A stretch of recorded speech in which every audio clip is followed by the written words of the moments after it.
पूरी एड़ी और फैलाई है, मतलब जितना ही बराबर बराबर फंस जा रहा है एड़ी और पंजा।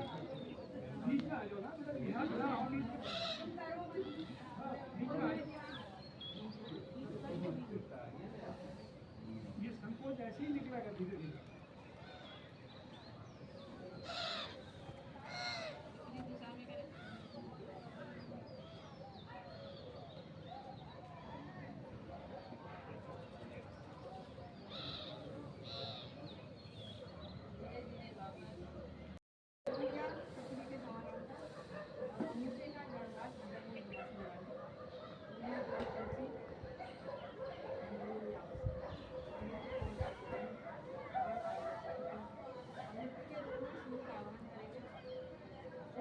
ओम मित्राय नमः।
पीछे से घुटना चाहे जमीन से लगाना पड़ा, पैर को पेट के नीचे लाए, अभी आपकी पैंक्रियाज को दबाओ और नीचे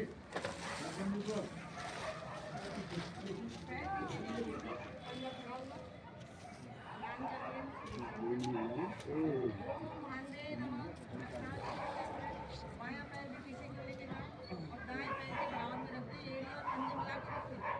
एड़ियों को आसन से लगाने का प्रयास करें।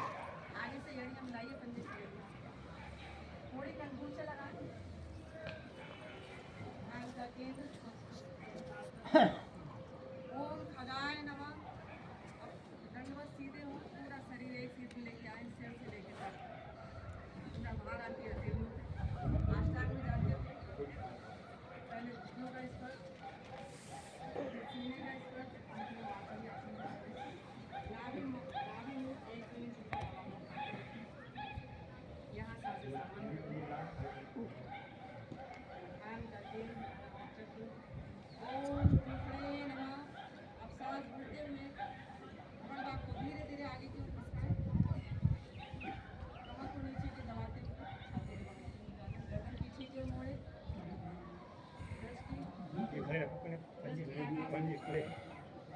पीछे से एड़ी पंजे मिलाएं। खड़े हो, पीछे से पैर मिलाइए। हवा को अधिक से अधिक पीछे की ओर बढ़ाएं। ध्यान का केंद्र पूरा भार रखें। ओम भृंगधर्वाय नमः। अपना सांस खींचते हुए पर्वतासन में आएंगे। एड़ियों को आसन से लगाने का प्रयास करें। पीछे से एड़ियां मिली हुई, थोड़ी कंट्रोल से लगाएं। ओम मरीचय नमः। सांस भरते हुए दायां पैर दोनों हथेलियों के बीच में आगे की ओर लेके आएंगे। हथेलियों को आगे पीछे नहीं करेंगे, ये अपनी सुविधा अनुसार आगे पीछे कमर को करेंगे। नीचे की ओर दबाएं। कमर को नीचे की ओर दबाएं। गर्दन हल्की हल्की, गर्दन को पीछे की ओर मोड़ें। पूरा भार आपके हथेलियों पे। ओम आदित्याय नमः। अब सांस छोड़ते हुए बायां पैर भी आगे लेके आए, घुटने सीधे, माथे को घुटने से लगाने का प्रयास करें। थोड़ी कंट्रोल से लगाएं। ओम श्रीत्रे नमः। सांस भरते हुए दोनों भुजाएं कानों से सटाते हुए ऊपर लेके जाएं। ऊपर आकाश में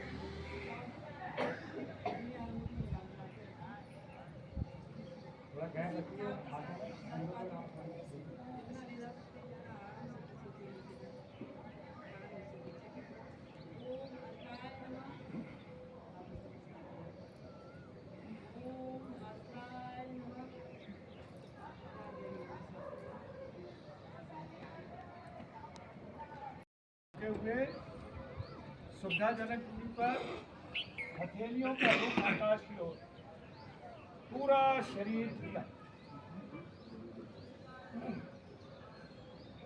आंखें कोमलता से बंद, गहरे उलट सांस लेकर श्वासों को समान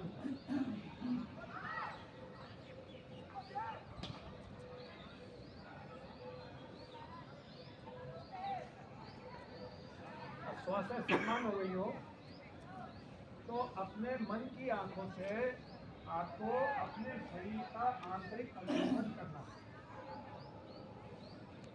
पैर के पंजों से लेकर सिर की चोटी तक एक एक अंग को धीरे धीरे निहारते जाएं और उसको और ढीला करने का प्रयास करें।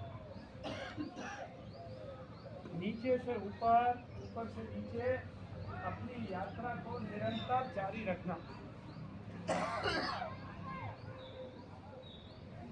एक एक अंग को निहारें, आंतरिक अंगों को भी निहारें। आपके पेट में धड़कता हुआ दिल और सिकुड़ते और फूलते हुए फेफड़े, लीवर, सब काम करते हैं और ये निरंतर काम करते हैं।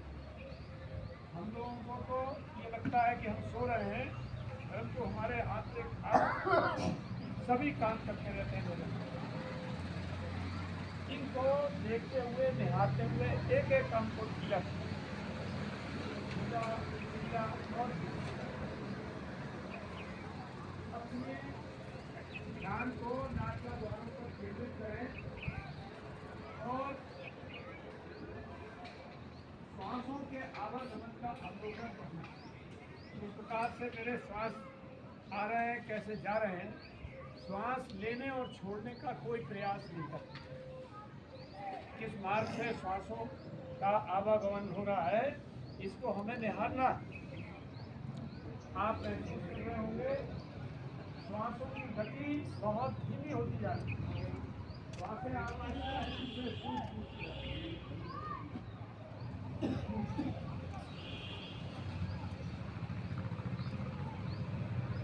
अपने ध्यान को जहाँ टीका बिंदी लगाते हैं उससे 1-1.5 इंच के अंदर हमारा आज्ञा चक्र स्थित है।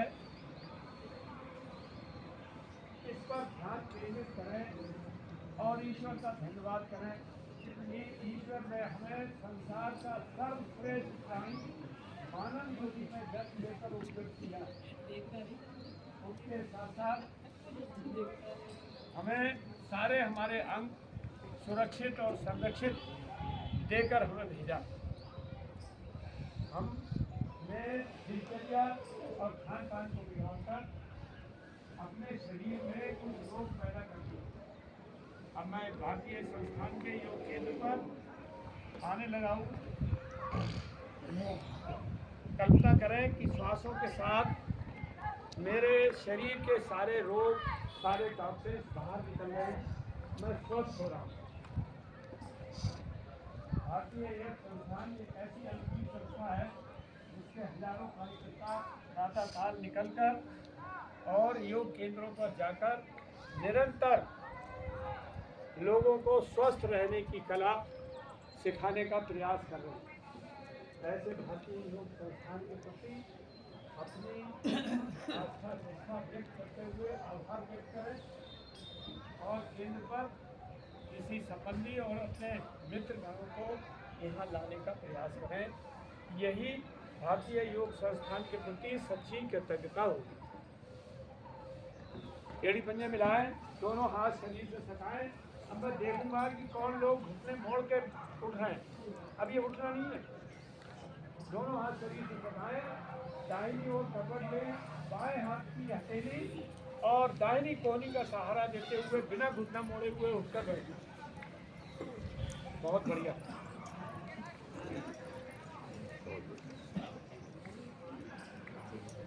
बहुत बढ़िया।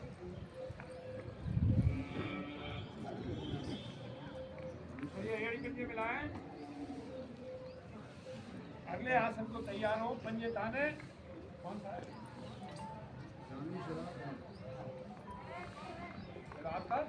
कराई कराई कराई।